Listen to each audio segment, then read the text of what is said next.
Bem-vindos ao History Dark. Se você chegou até aqui, é porque tem fascínio pelo desconhecido e pelas histórias mais sombrias da humanidade. Se ainda não se inscreveu no canal, considere fazer isso agora. É gratuito e nos ajuda muito a continuar trazendo conteúdo de qualidade sobre os mistérios que assombram nosso mundo. Deixe seu like se gostar do vídeo e, principalmente, compartilhe sua opinião nos comentários. Queremos saber, você acredita em comunicação com espíritos? Já teve alguma experiência paranormal? Conte-nos sua história. Quando os ventos noturnos sussurram através das frestas das casas antigas, poucos param para considerar que talvez esses sons carreguem mensagens de além do véu da mortalidade. A história que mudaria para sempre nossa compreensão sobre comunicação espiritual começou em uma simples residência de madeira, onde duas jovens descobririam um método que revolucionaria o mundo do sobrenatural. O despertar em Hydesville. No final de 1847, uma família canadense estabeleceu-se numa modesta habitação em Hydesville, Nova York. John e Margaret Fox, junto com suas filhas Catherine, 11, e Margaret, 14, não imaginavam que sua nova morada se tornaria o berço de um fenômeno que atravessaria séculos. Durante os primeiros meses de residência, perturbações inexplicáveis começaram a assombrar a família. Sons rítmicos emanavam das estruturas da casa, criando uma atmosfera de inquietude que crescia a cada noite. Inicialmente atribuídos a causas naturais, madeira contraindo, vento batendo portas, esses ruídos logo revelaram um padrão inteligente que desafiava explicações convencionais. A noite de 31 de março de 1848 marcaria um divisor de águas na história do paranormal. Durante uma tempestade particularmente intensa, as jovens Kate e Maggie, como eram carinhosamente chamadas, decidiram responder aos sons misteriosos que perturbavam seu sono há semanas. A primeira conversa com o invisível. Com uma coragem surpreendente para sua idade, Catherine assumiu a iniciativa. Sentada em sua cama, dirigiu-se ao desconhecido. Senhor Pé Rachado, se você está presente, repita meus gestos. Bateu palmas uma vez e, para espanto de todos, um som idêntico ecoou em resposta. Margaret, inicialmente aterrorizada, logo se juntou à experiência. As batidas não apenas respondiam aos comandos das meninas, mas pareciam possuir inteligência própria. A mãe das irmãs, testemunhando este diálogo impossível, desenvolveu um sistema rudimentar. Uma batida significaria sim, duas indicariam não. Através deste método primitivo, a entidade se identificou como o espírito de Charles B. Rosnan, um vendedor ambulante que teria sido assassinado e sepultado na propriedade anos antes. As revelações chocaram a família e despertaram curiosidade mórbida em toda a vizinhança. O nascimento de um movimento. O que começou como uma peculiaridade doméstica, rapidamente se transformou em um espetáculo público. Leah Fox, irmã mais velha das meninas, reconheceu o potencial comercial das supostas habilidades mediúnicas de suas irmãs. Organizou demonstrações que atraíam multidões crescentes, desde fazendeiros locais até intelectuais proeminentes da sociedade americana. A América do século XIX, sedenta de respostas sobre a vida após a morte, abraçou entusiasticamente as irmãs Fox. Em 1850, uma apresentação no Corinthian Hall em Rochester reuniu aproximadamente 400 pessoas, todas testemunhando as respostas sobrenaturais que pareciam vir do além.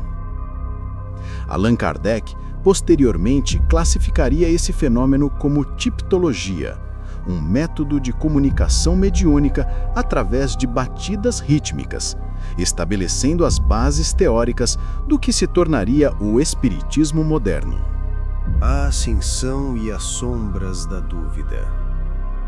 Com a fama vieram também o escrutínio e a pressão. Investigadores céticos examinaram minuciosamente as irmãs buscando evidências de fraude. Alguns teorizaram que os sons eram produzidos pela manipulação deliberada das articulações dos dedos dos pés. Uma explicação plausível, mas nunca definitivamente comprovada. A pressão constante e a vida sob observação pública cobraram seu preço. Kate e Margaret recorreram ao álcool como escape enquanto sua reputação começava a se deteriorar. Em 1888, enfrentando dificuldades financeiras e emocionais, Margaret fez uma confissão pública devastadora. Tudo havia sido uma farsa elaborada. Demonstrando como produzia os sons através de movimentos articulares, ela declarou que o fenômeno que havia inspirado um movimento mundial era meramente uma trapaça. Essa revelação abalou profundamente a comunidade espiritualista, mas a história não terminaria ali. O arrependimento e o mistério persistente. Um ano após sua confissão, Margaret retratou suas declarações. Alegou ter sido coagida por grupos anti-espiritualistas e afirmou que suas experiências sobrenaturais eram genuínas. Essa mudança de posição apenas aprofundou o mistério, deixando em aberto a questão sobre a verdadeira natureza de suas habilidades. As irmãs faleceram na pobreza e no esquecimento, Kathleen em 1892 e Margaret em 1893. Ambas repousam no Cypress Hill Cemetery, onde ainda hoje recebem visitas de pesquisadores e entusiastas do paranormal que contestam as acusações de fraude. O legado arqueológico. Por décadas, a questão do suposto assassinato permaneceu sem resolução, até que em 1904, o desabamento de uma parede na antiga residência revelou fragmentos ósseos misturados a uma maleta metálica. A descoberta reacendeu os debates, mas a análise médica trouxe mais confusão. Ossos de galinha misturados aos fragmentos humanos, sem evidências claras de homicídio. O nascimento do tabuleiro Ouija. Independentemente da veracidade das manifestações, o método de comunicação desenvolvido pelas irmãs Fox inspirou diretamente a criação do tabuleiro Ouija, patenteado por Elijah G. Bond em 1890. A ideia de que o mundo espiritual poderia ser acessado através de sinais simples se espalhou globalmente, gerando incontáveis relatos de contatos sobrenaturais. Ecos modernos. Nos anos seguintes, o tabuleiro Ouija se tornou protagonista de inúmeros casos intrigantes.